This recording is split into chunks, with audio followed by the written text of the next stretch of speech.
myself, so I don't need to do that part, but I will just give you an idea about how I began to look forward to go for UPSC. कहाँ से ये idea आया और क्या इस journey में mode आए and what steps and how I went about it.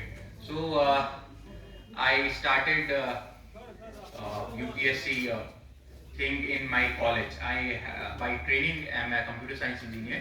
तो मैंने बीटेक किया हुआ है कंप्यूटर साइंस में NIT श्रीनगर से. तो while I was in NIT Srinagar तो ये आइडिया उन दिनों I began to read newspapers, magazines and other stuff. So in my opinion UPSC जो एग्जाम है it's not just about how much you are able to prepare and how much hard you are able to work. That's also important, but it's also about how you are able to develop a balanced personality. तो UPSC preparations का तो दो parts रहता है basically. एक वो साल भर जो आप एग्जाम देते हो, प्रीलिम्स का सिलेबस पढ़ते हो, मेंस का सिलेबस पढ़ते हो, फिर वो जो उसका स्टैटिक पार्ट है उसको याद करते हो, फिर रिवाइज करते हो, फिर आंसर राइटिंग करते हो. एक प्रोसेस है जिससे अगर आप लोगों में से कुछ हैं जिन्होंने एग्जाम दिया है जो वेल अवेयर होंगे. बट एक लंबा प्रोसेस भी है यूपीएससी या सिविल सर्विसेज एग्जामिनेशन क्वालिफाई करने का जो ओवर द लॉन्ग रन चलता है. Whether in my opinion school से ही स्टार्ट होता है. इट्स अबाउट कि आपके इंटरेस्ट क्या है, आपकी पर्सनैलिटी कैसी है. To be a candidate which is needed by the UPSC, you need to have a well balanced and multi-dimensional personality. आपके इंटरेस्ट रहने चाहिए आपकी सोसाइटी में to begin with. How this society runs, society में अगर कुछ चीज़ें अच्छी हैं तो क्यों हैं, बुरी हैं तो क्यों हैं, इसको कैसे चेंज किया जाए. आपका इकोनॉमी में इंटरेस्ट रहना चाहिए because economy effects us all, कि हमारी इकोनॉमी में. इसी तरह आपका हिस्ट्री में इंटरेस्ट रहना चाहिए. History is something which informs our culture. History से ही हम लोग अपना आज समझ सकते हैं और अपना कल बेहतर बना सकते हैं. तो आपका मल्टी डायमेंशनल इंटरेस्ट रहना चाहिए. Almost all the things should be जो आप स्कूल में पढ़ते हो. बेसिकली स्कूलिंग क्या है, स्कूलिंग आप फिर से अगर आप देखें तो जो डिफरेंट सब्जेक्ट्स रहते हैं आपके, सिविक्स रहता है, हिस्ट्री रहता है. स्कूल्स का एम ये रहता है कि एक सिटीजन बने, ये जो बच्चा है कल एक वेल इन्फॉर्म्ड और एक रिस्पॉन्सिबल सिटीजन बने. और UPSC basically it's an exam जिसमें वो देखते हैं कि किसने अपनी स्कूलिंग में कितना अच्छा किया और कितना अच्छा सिटीजन वो बना है. एंड देन उसका कंप्रहेंशन कैसा है, उसकी एबिलिटी कैसी है, उसका एप्टीट्यूड कैसा है, उसकी एबिलिटी कैसी है कि वो इस सोसाइटी में एज ए रिस्पॉन्सिबल ऑफिसर काम कर सके. तो जो भी आपके स्कूल में बेसिकली सिलेबस होता है, जैसे यूजुअली आपने अगर सिलेबस देखा होगा यूपीएससी का, उसके बाद आपने देखा होगा बुक लिस्ट जो आपने रीड करनी है. तो वो बुक लिस्ट यूजुअली आप यू विल फाइंड इनवेरिएबली क्या यू विल बी सजेस्टेड कि आप एनसीईआरटी पढ़ो 6 से लेकर 10 तक की. वो इसी वजह से कि अगर आपने मिस किया है वो प्रोसेस एक रिस्पॉन्सिबल सिटीजन बनने का, एक responsible member of the society बनने का, वो फिल अप हो.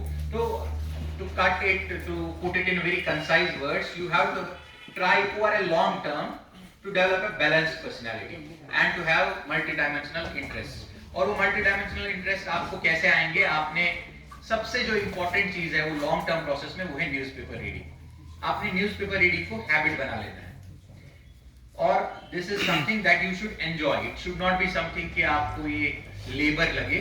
जब आपका इंटरेस्ट आएगा चीजों में, आप देखना चाहते हो कि हमारी कंट्री कैसे रन कर रही है, हमारी इकोनॉमी कहाँ पहुंची, हमारी सोसाइटी में क्या इश्यूज हैं, जब आप उसमें इंटरेस्ट बढ़ेगा then you will be able to enjoy the process. And then आपका ये रहेगा कि आप खुद ही देखना चाहोगे कि आज क्या हुआ, सोसाइटी में क्या नया है, इकोनॉमी में क्या नया है. तो उसको डेवलप करने के लिए आपने न्यूज़पेपर रीडिंग को हैबिट बना लेना है. जनरली जो मैंने देखा है अपने बैचमेट्स में, अपने कलीग्स में, जो इस यूपीएससी वाले फील्ड में अच्छा करते हैं, वो सुबह उठ के उनको पहले ही होता है नींद से जागे कि न्यूज़पेपर पढ़े कि आज क्या हुआ, इकोनॉमी में क्या हुआ, सोसाइटी में क्या हुआ, कंट्री में क्या हुआ. ठीक है ना. तो that is the process. Coming back to my NIT years, I started with newspaper reading. I had an interest since school in society, in polity, in other things, and then with newspaper reading over the years I developed the taste for the subjects which are in the syllabus of UPSC. तो newspaper reading के अलावा आप क्या कर सकते हो, आप monthly magazines पढ़ सकते हो. और आई विल नॉट सजेस्ट, अगर आप फॉर एग्जांपल कॉलेज में हो, अभी यूपीएससी की या जेकेएस की प्रिपरेशन आपने डायरेक्टली स्टार्ट नहीं की है, आई विल नॉट सजेस्ट कि आप सीधे योजना पढ़ो या यूपीएससी स्पेसिफिक जो एक मैगजीन्स आते हैं वो पढ़ो, because that something you will not be able to enjoy as much. तो if you are in your studies, try to read front line and try to develop an interest, not from the point of view of exams but from the general point of view. अगर आप exams को लेके पढ़ते हो ना, then you read it, फिर आपको थोड़ा वो laborious लगता है, then आप ये पढ़ते पढ़ते देखते हो कि यार ये मुझे याद रहना चाहिए, ये point याद रहना चाहिए. What I'm suggesting is that if you are not currently in the UPSC or JKS preparation phase, वो साल आपका नहीं है कि अगले साल आप exam दे रहे हो, तो इसको easy लेके पढ़ो. Just enjoy it, just read it, just like you are reading a novel or a book that you enjoy. ठीक है ना? तो develop these two habits first and foremost, newspaper reading and magazine reading. And besides that आप लोग काम करो, news देखना शुरू करो. पहले जब when I was in college तब यूट्यूब वगैरह इतना नहीं था, तो what we used to suggest and what we used to do is कि हम डीडी न्यूज़ देखते, या DD news is the best thing by the way, क्योंकि आजकल इतना एंटरटेनमेंट वो हो गया है ना, न्यूज़ को भी एंटरटेनमेंट बना दिया है. तो राज्यसभा टीवी या DD news, nowadays you can directly watch it on YouTube or on their respective channels. तो ये तीन चीजें आपने अपनी डेली रूटीन की पार्ट बनानी है. पहले सुबह आप उठ के न्यूज़पेपर पढ़ो और शाम को सोने से पहले आप आज दिन की जो न्यूज़, नेशनल न्यूज़ हुई है वो देखो क्या है, ठीक है ना. और जो न्यूज़पेपर आपने पढ़ना है वो ग्रेटर कश्मीर नहीं है, वो आप द हिंदू पढ़ो या इंडियन एक्सप्रेस पढ़ो, ताकि आपको एक नेशनल पर्सपेक्टिव मिले, ठीक है ना. इनफैक्ट मैं आपको अपना रूटीन बताऊंगा. आज भी despite having qualified for so many years, मैं रोज the Hindu, Indian Express, New York Times, Washington Post and daily Sabha, I have forgotten मैं कितने न्यूज़पेपर्स आज भी चेक करता हूँ डिफरेंट कंट्रीज के. तो try to enjoy that process, try to make it an habit, ठीक है ना. तो अगर आप सिर्फ लोकल न्यूज़पेपर पढ़ोगे तो आपको लोकल पर्सपेक्टिव मिलता है.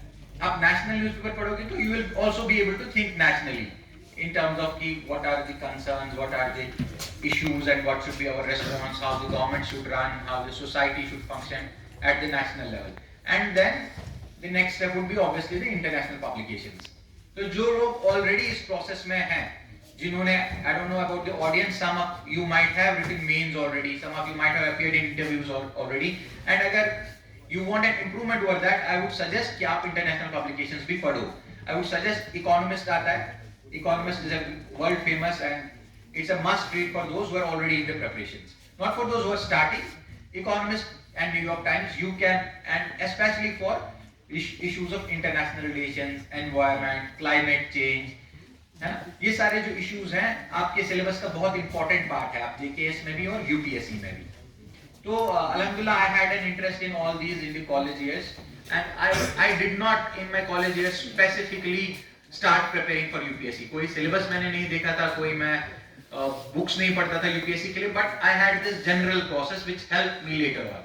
So in college years I was still kind of weighing my options. I was in NIT Srinagar and I was like कि placement हो जाएगी, I will pursue a path of engineering, and then I was also thinking कि मैं MBA करूँगा CAT करके, IIM join करूँगा. I was also thinking कि नहीं abroad जाके MS करूँगा. तो UPSC was one of the options that I was weighing at the time. But after I finished my BTech, I joined as a programming officer in Oil and Natural Gas Corporation of India. That was my first job. And while I was there, then I felt that I should go for the civil services. And then I started preparing for the UPSC. And that is the second phase of your preparation. I'm telling you my journey, and with it, I'm also telling you how to. I'm giving you tidbits of how to go about it in your own journeys. ठीक है ना? So the start is that you have to develop a personality, develop interest, and this is over the years. This is not something that you will timetable बना लिया तो ये करूँगा. ये आपने अपनी personality में develop करना, अपना interest वैसे develop करना है. उसके बाद एक stage ऐसा आता है कि now you look कि अगले साल या अगले साल से अगले साल मैं ये exam देने वाला हूँ. ठीक है ना? That is the second stage, and that stage came when I was working in ONGC as a programming officer. तो आप में से some of you might be working as well.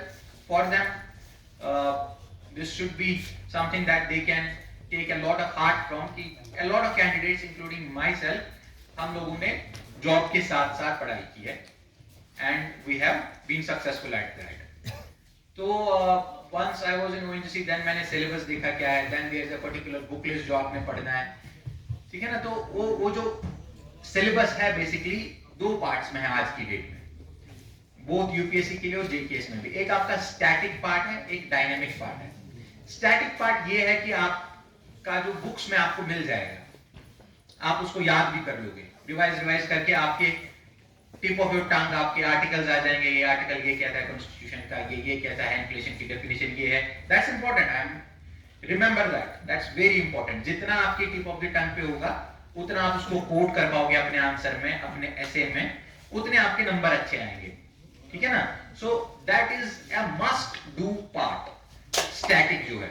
और स्टैटिक जिसने किया उसके लिए ये तो है कि he has reached a certain level, उसके बाद वो क्वालिफाई कर सकता है। जिसने नहीं किया स्टैटिक को मास्टर, वो तो क्वालिफाई कर ही नहीं सकता है। स्टैटिक मास्टर करने के बाद आपका फिर डायनामिक क्वेश्चन आता है। इट्स लाइक कि आपने कॉन्स्टिट्यूशन पढ़ लिया, इसका ये आर्टिकल है, आपने इकोनॉमी की डेफिनेशन समझ ली, but then you have to correlate that with what is happening currently in the world, what's happening in the society. For example, आपने देख लिया कि हमारी कॉन्स्टिट्यूशन में there is a particular schedule, there is a particular article, for example fundamental right है, fundamental right में आपको right to life है, right to go abroad है, right to free movement है, ये सब आपने देख लिया। then अगर आपने अपने over the time habit बना लिया हो, अपनी personality बना लिया हो current affairs को, news को follow करने का, then you see a particular instance happening where you can see कि ये constitution का article यहाँ पे कैसे apply होता है। Then when you write your essay or you write your answer, then you quote the particular static part जो आपको tip of the tongue पे article number के साथ याद है, and then you say कि देखिए इस condition में ऐसा हुआ, ऐसा होना चाहिए था, future में इसमें ये suggestion भी आ सकती है। That is the complete thing. You have to have the static thing, you have to have your eye on the dynamic thing, and then you have to be able to correlate it. वो correlate आप तभी कर पाओगे जब आपने दोनों चीजों को अच्छे से समझा हो और दोनों चीजों पे आपकी नजर हो। तो when I was in ONGC, तो I started the static part. Static part में prelims का और mains का अलग-अलग syllabus रहता है। prelims के दो papers आपके रहते हैं basically। एक अब हमारे टाइम पे तो वो भी काउंट होता था CSAT वाला, अभी वो it's just a qualifying paper, तो उस पे भी फोकस करना है आपने। वो मोस्टली static ही है, क्वालिफाई अगर I know people जिनका वो भी क्वालिफाई नहीं हुआ है at times, क्योंकि उन्होंने उस पे फोकस ही नहीं किया। They just said कि नहीं ये तो बस क्वालिफाइंग है। You cannot do that, ठीक है ना। तो you have to give a particular effort for the CSAT thing. Once CSAT thing आपने कर लिया है, जो prelims का आपका दूसरा सिलेबस रहता है JKS का भी या UPSC का भी, उसमें पहले आपने स्टैटिक पोर्शन को पूरी तरह से मेमोराइज कर लेना। और मेमोराइज आप कैसे करेंगे? इट्स नॉट समथिंग कि आपने रट्टा मार लेना है। रट्टा इज इन द सेंस कि आपने and then you repeat it. No, you should have committed it to memory in the sense कि अगर आपको कोई सिचुएशन आती है, आपको फट से वो याद आ जाए कि यहाँ पे कॉन्स्टिट्यूशन का कौन सा हिस्सा रेलेवेंट है, यहाँ पे इकोनॉमी का कौन सा कंसेप्ट रेलेवेंट है, ठीक है ना। वो कैसे होगा? वो होगा बार बार रिविजन करने से। ये जो एग्जाम है इसमें बहुत ज्यादा कंपटीशन है। It's not a walk in the park, remember that. जो आपके कंपिटिटर्स हैं उन्होंने आपकी, जैसे पॉलिटी की आपने एक किताब पढ़नी है, उन्होंने वही किताब कितनी बार पढ़ी होगी? 2, 3, 4, 5 नहीं, 20 बार पढ़ी होगी, ठीक है ना। दे कैन टेल यू कि कौन से पेज नंबर पे क्या लिखा है, और आपने भी उसी तरह का प्रिपरेशन करना है स्टैटिक पार्ट के लिए।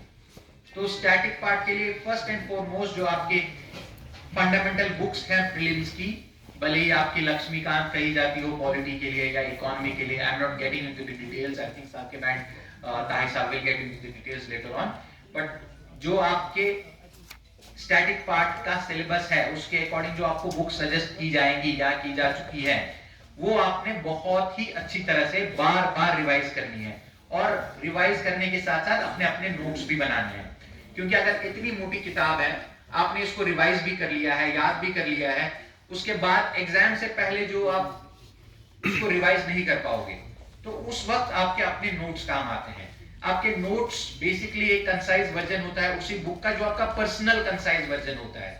आपने जो पॉइंट लिखा होता है उसके बैकग्राउंड में जो पैराग्राफ होता है और उस पैराग्राफ के पीछे जो कंटेक्स्ट होता है, वो सिर्फ नोट बनाने वाले को पता होता है, ठीक है ना। तो जब आपने बार बार रिवाइज किया होगा, फिर अपना नोट बनाया होगा, वो नोट आप फिर लास्ट मिनट रिवीजन के लिए आपके लिए सबसे ज्यादा इफेक्टिव रहेगा, because once you read a line you will be able to recall a paragraph and the whole topic behind that. So the second thing which you kindly note down, static part पे जब आप पहुंचोगे अपनी preparation की journey में, personality वाली बात हो गई, उसके बाद काफी सालों के बाद जब आप इस लेवल पे पहुंचे कि अब आप सोच रहे हो कि अगले साल में एग्जाम दूंगा या अगले 2 साल में एग्जाम दूंगा, और आप स्टैटिक सिलेबस उठा रहे हो, तो पहली बात आपने उसके बुक लिस्ट उठानी है, वो बुक लिस्ट आपने बार बार रिवाइज करनी है, उसको कमिट टू योर मेमोरी कर लेना है। उसके बाद आपने क्या करना है, अपने नोट्स बनाने हैं सिलेबस के हिसाब से, और वो नोट्स आपने कंसाइज और पर्सनल नोट्स बनाने हैं, जिन नोट्स से आपका रिवीजन फिर आसान हो जाएगा। तो जो आपकी बुक है उसको आपने 3 बार 4 बार रिवाइज कर लिया, अगर 1 घंटा लगता होगा बुक को रिवाइज करने में, आपको 10 मिनट लगेंगे फॉर एग्जांपल अपनी नोट्स को रिवाइज करने में। Once you are done with this, then you get into the prelim stage. Then आप लोगों ने कॉन्फिडेंस के साथ एग्जाम देना होता है, and you have to have confidence because exam is not just about preparation, it's also about mindset. You can have a good preparation, you can have remembered everything, but if you get nervous while writing the exam, it all goes. कुछ लोगों को देखा है ना, कहते हैं मैं blank हो गया, and it happens very often. और कुछ लोग तो पूरे ब्लैंक हो जाते हैं, लेकिन कुछ लोगों को 50% ही तब याद आता है, कुछ लोगों को 80% याद आता है, लेकिन फिर भी 20% वो उस नर्वसनेस की वजह से, उस कॉन्फिडेंस ना होने की वजह से, तो वो नर्वसनेस ना आए और वो कॉन्फिडेंस रहे, उसके लिए आपको क्या करना है, उसके लिए आपने you will have to give mock test, you will have to do answer writing practice, ठीक है ना। तो जब तक आप वो नहीं करोगे, मॉक टेस्ट नहीं दोगे घर बैठ के या किसी इंस्टीट्यूशन में या ऑनलाइन, तब तक आप एग्जाम की वो जो सिचुएशन है उसको you will not be able to practise that, ठीक है ना, उसको आप विजुअलाइज नहीं कर पाओगे, और देन यू विल फाइंड कि मैं प्रिपरेशन में ही रह गया, लेकिन जो मुझे वहां पे करना था उस पे मेरा फोकस नहीं था। There is a funny incident, I had a friend, जब मेरा यूपीएससी क्वालिफाई हुआ तो उसने भी प्रिपेयर करना स्टार्ट किया, और फ्रेंड्स में ये होता है ना कि एक दूसरे को बताएंगे नहीं, तो उसने मुझे बताया नहीं और ना मुझसे पूछा, और मुझे पता चला कि उसने यूपीएससी का एग्जाम प्रिपेयर किया है जिस दिन उसका प्रीलिम्स था, वो भी इस वजह से क्योंकि उसने सुबह 5 बजे तक वो पढ़ाई कर रहा था और फिर वो सो गया, एग्जाम 9 बजे था, वो 10:30 जागा, उसने फिर मुझे कॉल किया। तो जो एक स्ट्रेटेजी होती है ना, strategy is important, it's not just कि आप हार्ड वर्क करो, उसने पूरा साल हार्ड वर्क किया था, बट एग्जाम से पहले वाली रात इट इज सजेस्टेड कि आप हैव अ गुड स्लीप, ठीक है ना, उससे पहले आपने मॉक टेस्ट करने हैं। तो after your preparations you will have to have a proper strategy, and that strategy has mock test, it has previous years question papers as a necessary part, kindly note that out, ठीक है ना। तो once that is done, prelims is done, prelims is just a stumbling block, ये आपको रोक सकता है, ठीक है ना, रोक लिया तो आपका खेल खत्म, लेकिन अगर आपने इसको क्रॉस कर लिया, इसका ये मतलब नहीं कि आपने एग्जाम क्वालिफाई कर लिया, एग्जाम उसके बाद स्टार्ट होता है, क्योंकि प्रीलिम्स के नंबर जो है वो कहीं पे काउंट नहीं होते हैं, इट इज जस्ट कि रेस है जो इसने जंप किया, अब वो असली रेस में पहुंचा, और असली रेस है मेंस का एग्जाम। मेंस के एग्जाम के नंबर काउंट होते हैं। अक्सर स्टूडेंट्स क्या करते हैं,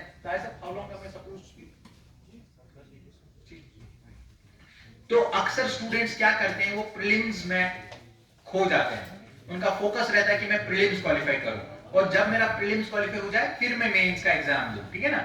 लेकिन मेंस के एग्जाम और प्रीलिम्स के एग्जाम में जो टाइम गैप है वो उतना नहीं रहता है कि आप उसको कवर कर सको। तो the game starts with mains, basically आपने टारगेट करना है मेंस को, you should be well prepared for the mains before you write your prelims, ठीक है ना।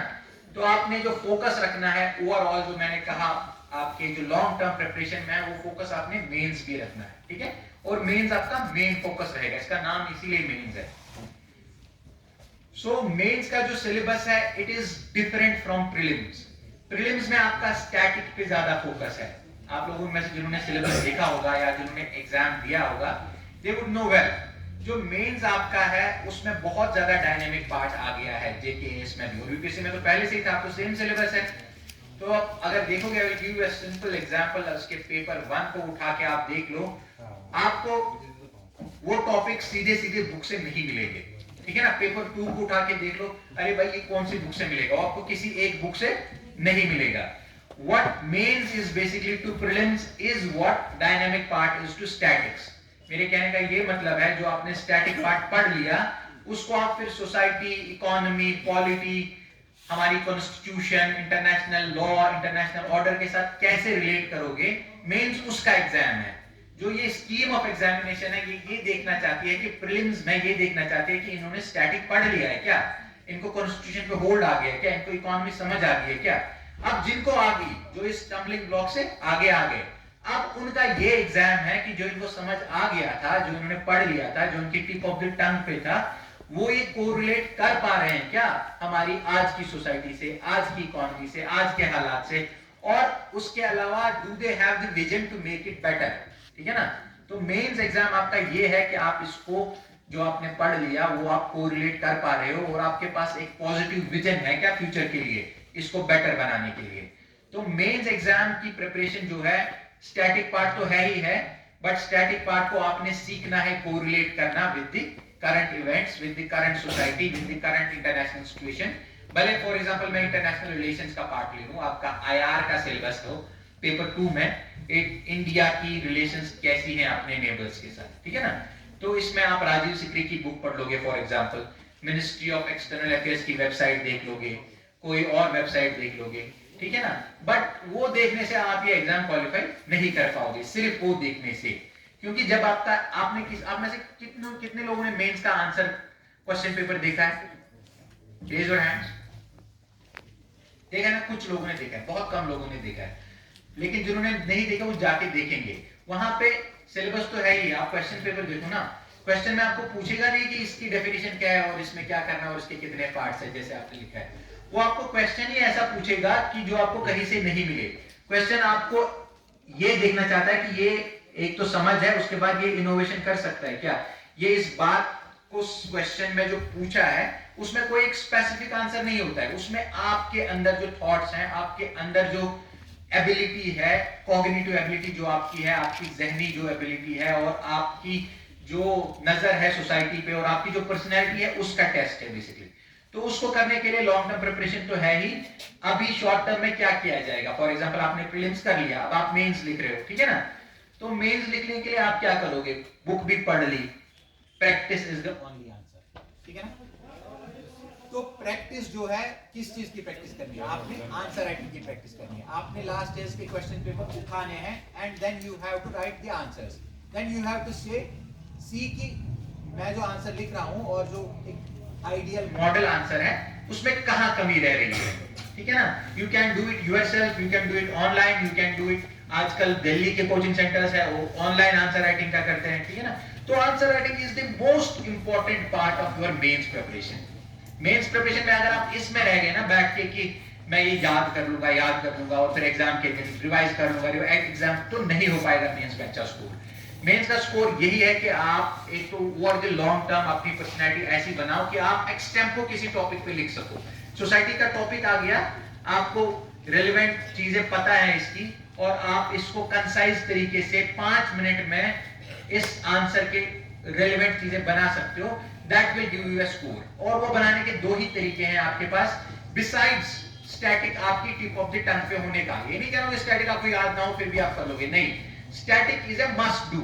आफ्टर आपको static tip of the tongue पे है, constitution tip of the tongue पे है, इकोनॉमी सारा आपको याद है, उसके बाद अगर आपने मेंस में ऐसा स्कोर करना है तो आपने क्या करना है, एक तो लॉन्ग टर्म आपका पर्सनैलिटी वेल बैलेंस्ड और मल्टी डायमेंशनल होना चाहिए, आपका इंटरेस्ट होना चाहिए सब में, क्योंकि जब इंटरेस्ट रहेगा तब आपके पास थॉट्स भी रहेंगे, और जब आप थॉट्स को पेपर पे डालोगे तब अच्छा आंसर बनेगा। अब आपका इंटरेस्ट ही नहीं है तो आप क्या करोगे, फिर आप रट्टे की 4 लाइनें डालोगे उसमें, और वो पूछ ही नहीं रहा होगा, क्योंकि वो जो क्वेश्चन पूछेगा वो अक्सर ऐसा होता है कि पहले कभी पूछा ही नहीं होता है और वो कोई पर्टिकुलर चीज नहीं होता है, वो किसी थीम के बेस्ड क्वेश्चन होता है। फॉर एग्जांपल आपको बताएंगे इंटरनेशनल रिलेशंस में, India and Bhutan have had a long relationship but the Chinese interference it is something. जब आपको सब्जेक्ट पे होल्ड होगा, जब आपको इस पे अपनी थॉट्स होंगे तभी आप कर पाओगे, ये कहीं पे आपको लिखा रेडीमेड इग्नो की नोट्स की तरह नहीं मिलेगा।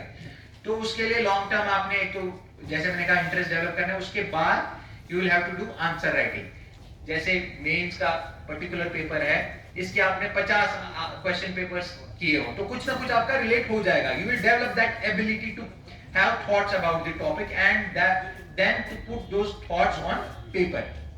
सो दैट इज, थोड़ा सा मैं आइडिया दे रहा हूं, mains is a very big ocean, just मैं इसको कंसाइज करके थोड़ा सा आपको आइडिया दे रहा हूं कि मेंस के गो अबाउट कैसे करना है, how do you go about your strategy for mains exam. So mains exam static must do, then have a good mentorship, वो आपको बताए कि कहां से आपने क्या पढ़ना है,